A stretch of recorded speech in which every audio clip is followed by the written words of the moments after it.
Parang habang buhay na ngang problema ng mga Pilipino ang transportasyon. Sira-sirang kalsada, matinding traffic, kakulangan ng mass transport system, baha, mahal na pamasahe at kung ano-ano pa. Kaya nitong mga nagdaang taon, unti-unti nang napapansin ang motorsiklo bilang epektibong alternative transport option. At kabilang nga sa mga nangunguna sa pagsulong niyan, ang angkas. Mula sa pangit na imahe ng motorsiklo na delikado, natanggap ng publiko na ligtas at praktikal ang paggamit ng angkas sa araw-araw na pag-commute. Pero napakaraming pinagdaanan ng kumpanya para makarating ito sa estado nito ngayon. Tapos, nagka-pandemya pa. Paano nga ba ito nalusutan ng angkas? Yan ang aalamin natin ngayon.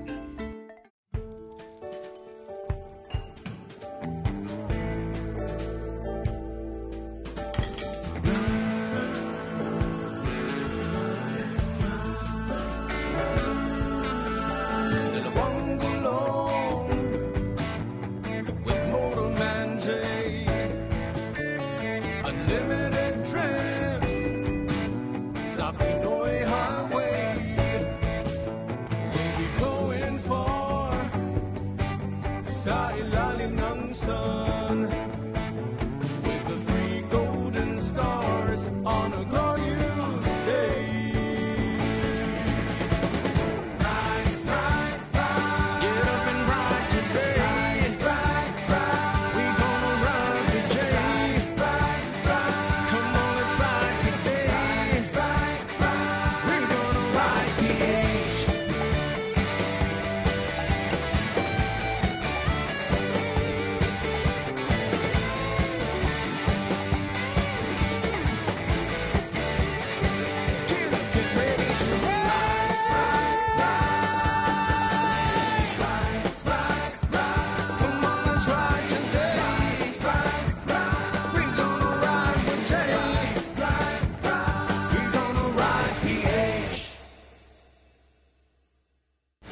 Ride PH Season 7 is co-presented by Angkas.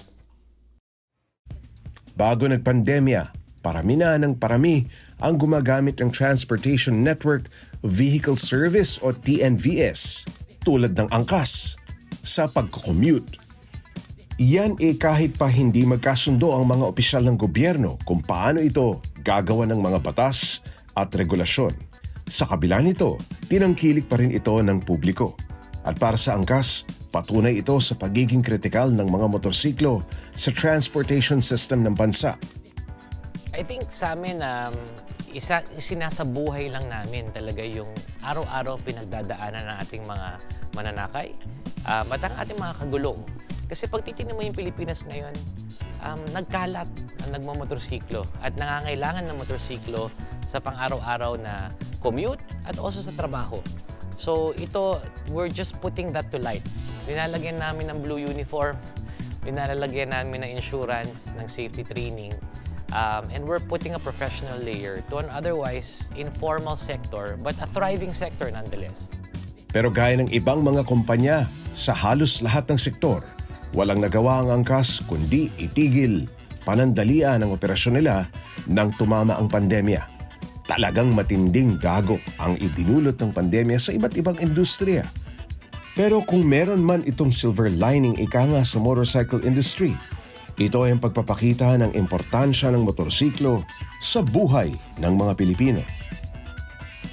Kaya ang Angkas kahit na nagpatong-patong ang mga issue at problema, piniling hindi magsara. Lalo pa nga raw silang ginanahan.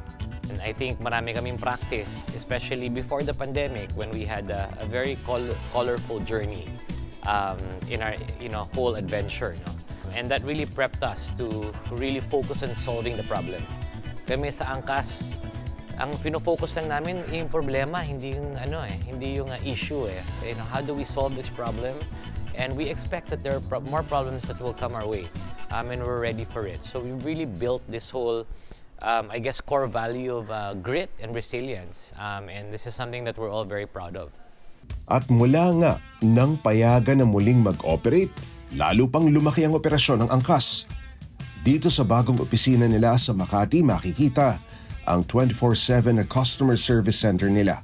Mahigit 20,000 na kasi ang riders ng angkas. Nag-ooperate ito sa Metro Manila at Metro Cebu, pero malapit na rin daw ito mag-expand sa iba pang mga syudad at probinsya. Ang isang angkas rider kaya raw kumita ng 1 hanggang 2,000 piso. At ang posibilidad na raw na ito ang nagtutulak sa kumpanya na lalong paigtingin ang kanilang operasyon. Alam mo, ang isang motorcycle, taxi, biker dito sa Metro Manila, pareho na po ang kinikita nila na isang OFW. So, imbis na umalis ng bansa, panatiliin natin sila nandito na makapiling kanilang pamilya. At despite that, sila pa rin ay kumikita ng maayos para alagaan ang kanilang pamamahay. Bukod dito, nagiging ehemplo na rin ng mga bagong negosyo ang angkas. Yung opisina nga nila, hindi rin typical ang setup. Yung customer service personnel, 24/7 ang operasyon. Pero yung ibang department, karamihan naka-work from home at minsan lang sa isang linggo kailangan nasa opisina. At ayon kay George, ipinaparehas nila ang angkas sa mga startups sa ibang bansa. You know, I mean, we are a tech company, and we really want to get the feeling of, you know, nakikita ko sa Silicon Valley, sa abroad, di ba? Paano natin ibibigay yung ganong klaseng experience sa ating mga kababayan, right, na Filipino employees. And we just wanted to get a taste of that and see how, you know, it feels to really push for a thriving tech company here in the country. Dahil nga sa mga nalampasan nilang pagsubok, naniniwala ang angkas na kaya ng mga Pilipinong kumpanyang makipagsabayan sa foreign startups. I hope a lot of more entrepreneurs get inspired by what we're doing, and know that they can be the next billion-dollar company and export their ideas to the rest of the world. Nangyari po yan sa ibang mga kapitbahay natin ng mga bansa. No? Talagang yung nagkaroon po sila ng unicorn, yung nagkaroon po sila ng mas-successful na tech company, ang dami pong sumunod. Yan po ang aking ambisyon at yan po ang aking layunin at panaginip dito para sa Pilipinas, na magkaroon po tayo ng maraming entrepreneurs at startup. Maging startup capital po tayo ng Southeast Asia. Malayo na nga ang narating ng angkas, kahit patila hindi natatapos ang mga balakid para sa mga TNVS. Pero mas marami pa raw silang plano ngayon. Kabilang na nga dyan yung pagpapalaki pa sa Angkas Motorsports na sinimula na ng kumpanya nitong 2022. Well, we're just getting started, no? Not just in motorsports, but you know, lahat ng pwede nating isulong na atletang Pilipino. Kasi sa atin talagang maraming talento dito sa Pilipinas, at hindi lang sa sining ng sports, pero rin sa entertainment. Kaya nakita nyo kami sa Eraserheads. We're here for the Filipino, and we're always pushing the Filipino, and you'll have a lot more, we have a lot more in store for you guys for Angkas Motorsports. Stay tuned. Pero kahit marami silang plano para sa paglaki ng angkas, aminado si George na hindi nila pwedeng kalimutan ang pinaka-importanting aspeto ng pagmumotor, ang rider safety at rider education. Kaya itutuloy din daw nila ang pakikipagtulungan sa gobyerno para dumami pa ang mga rider training programs.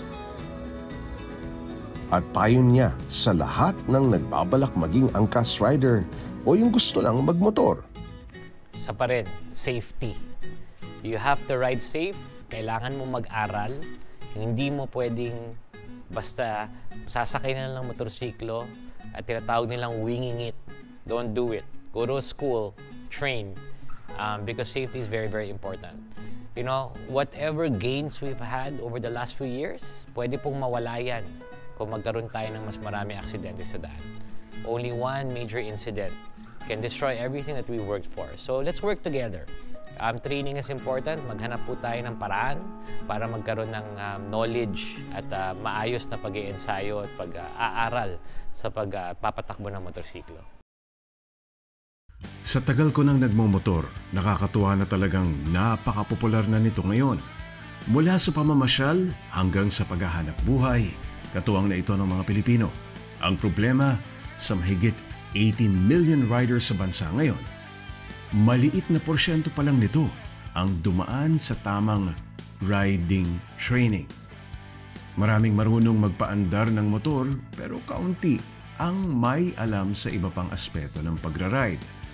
Syempre, mas malaki ang tsansa ng disgrasya kapag ganyan. Lalo na at marami nang gumagamit ng motorcycle services tulad ng angkas sa pag-commute. Ang maganda naman, bukod sa patuloy na pagbukas ng riding schools mula sa private companies, ang gobyerno mas tinututukan na rin ito. May mga programa na sila tulad ng Basic Motorcycle Driving Program ng Technical Education and Skills Development Authority o TESDA, katuwang ang angkas. Ang partnership namin was developed last year. And then it ran through for how many groups.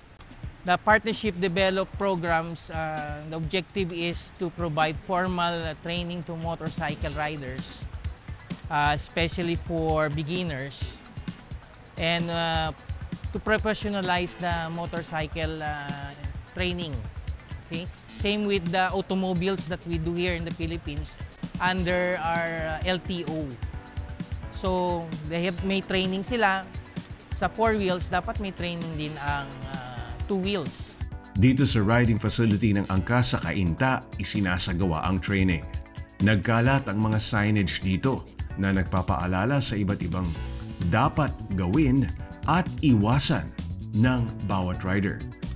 So we have here in the skills area different exercises like how do you balance properly, which is one of the basic requirements of riding. This helps you improve your skill if you have a good balancing. And you do this balance in traffic conditions. We have also pylons that are also placed on the skills evaluation area. The orange cones where we mimic the situation where you could evade pedestrians or evade vehicles that are on the road without hitting them or causing accidents. Zero knowledge o yung talagang wala pang experience sa pagmumotor ang target ng programa. Pero kahit yung ibang marunong na, marami raw natututunan dito. Itinuturo kasi dito hindi lang yung mismong pagpapaandar ng motorsiklo. Yeah, for the basic motorcycle riding, it's a 10-day actually. 2 days, they will introduce you more of theoretical knowledge. How are you going to understand more about first license? If you get a student permit, professional or non-pro license, they will discuss it. It includes on the content ng basic riding. Paano intindihin ano yung mga makikita mo sa lisensya mo, what are your rights, the basic RA 4136 right now. Maraming araw nagugulat doon sa iba't ibang procedure at mga batas tungkol sa pagmumotor. Nagugulat talaga sila, meron palang ganyan. Even yung sa helmet, yung mga ganun, nagugulat sila na kapag pala hindi nagsuot ng ganito, may mga violations, yung mga ganyan. Even the counterflow, overtake, hindi nila alam yung mga difference nun. Alam nila kapag inunahan mo lang yung sasakyan, overtake na yon. Hindi nila alam yung difference between overtake and counterflow. So even wearing helmet, choosing the right helmet for you, yung mga ganon. And ano yung purpose ng pagsusuot ng helmet, yon. Medyo yung iba, wala talaga silang idea.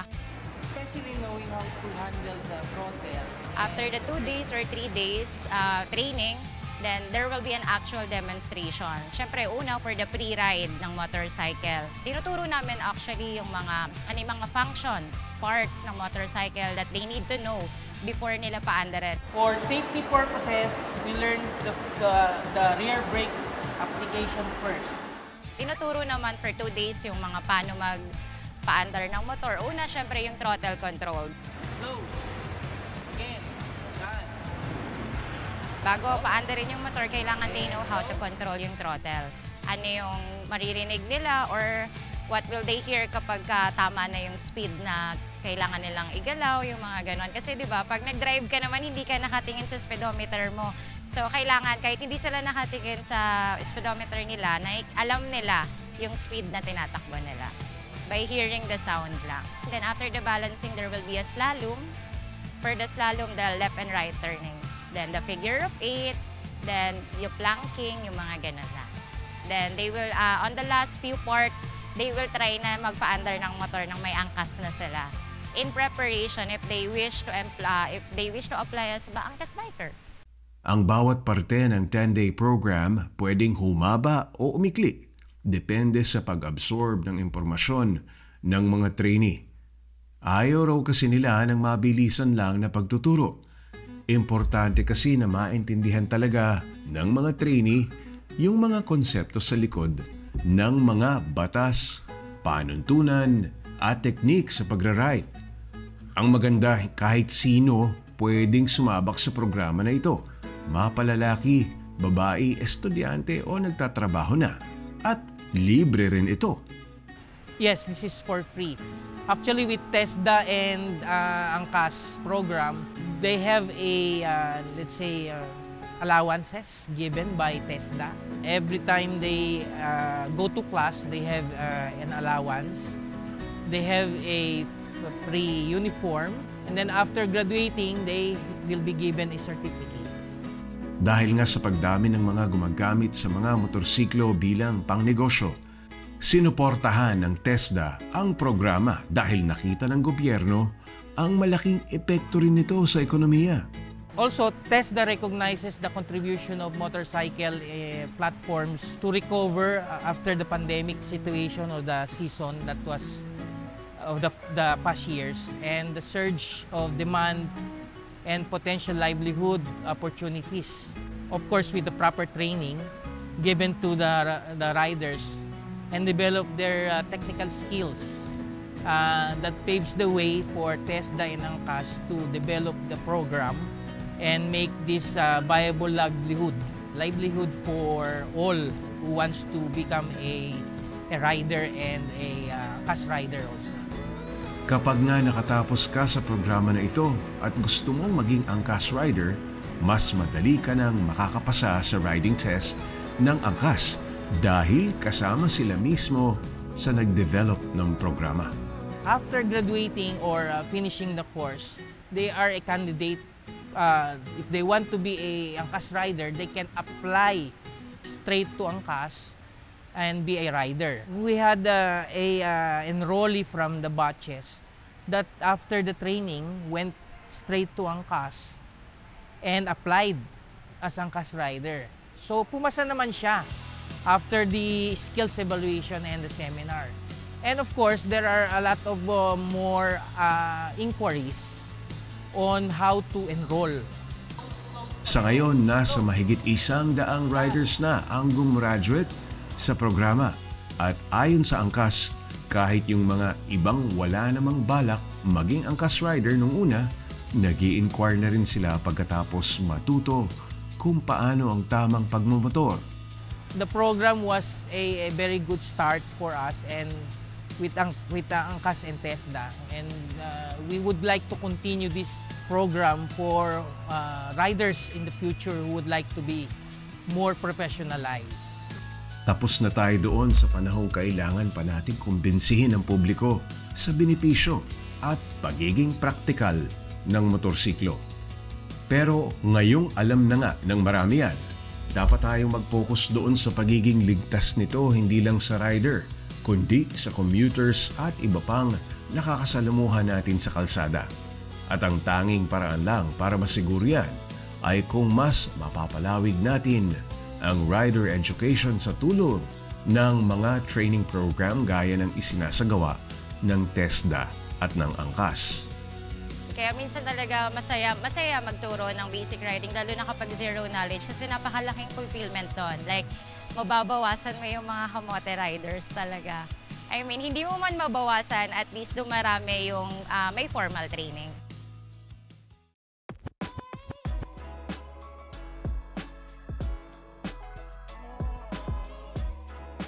Sustainability.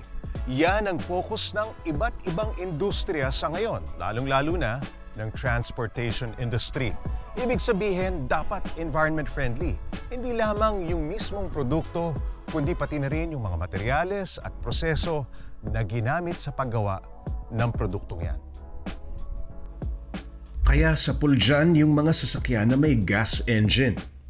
Sa Europe nga, target nilang iba na ang mga sasakyang may gas engine pagdating ng 2035.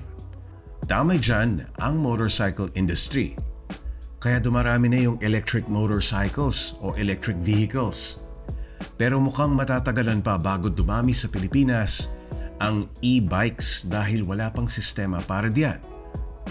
Kailangan kasi ng electric vehicles ng malawak na charging station system para maging epektibo. Ang problema, bilyong-bilyong piso ang kakailanganin para dyan. At paano mangyayari yun sa ngayon kung may mga lugar pa nga sa maraming probinsya na walang kuryente? Pero hindi ibig sabihin na dahil hindi pa tayo masyadong makagamit ng electric motorcycles, wala nang magagawa ang mga rider para maging eco-friendly.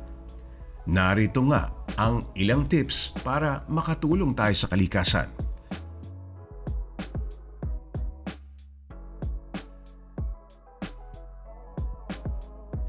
Una na dyan ang tamang teknik sa pagmumotor.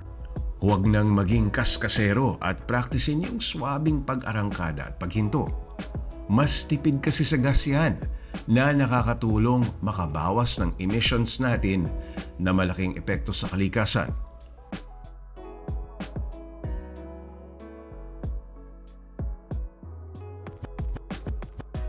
Pwede rin tayong gumamit ng mga eco-friendly gear and accessories.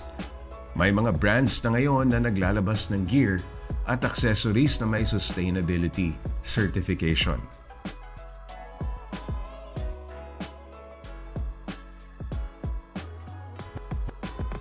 Ikatlo, kung hindi ka naman masyadong lumalayo sa mga syudad kapag nagra-ride, pwede kang gumamit ng e-bike. May mga electric motorcycles na ngayon na pwedeng ma-charge sa normal na outlet lang sa bahay nyo.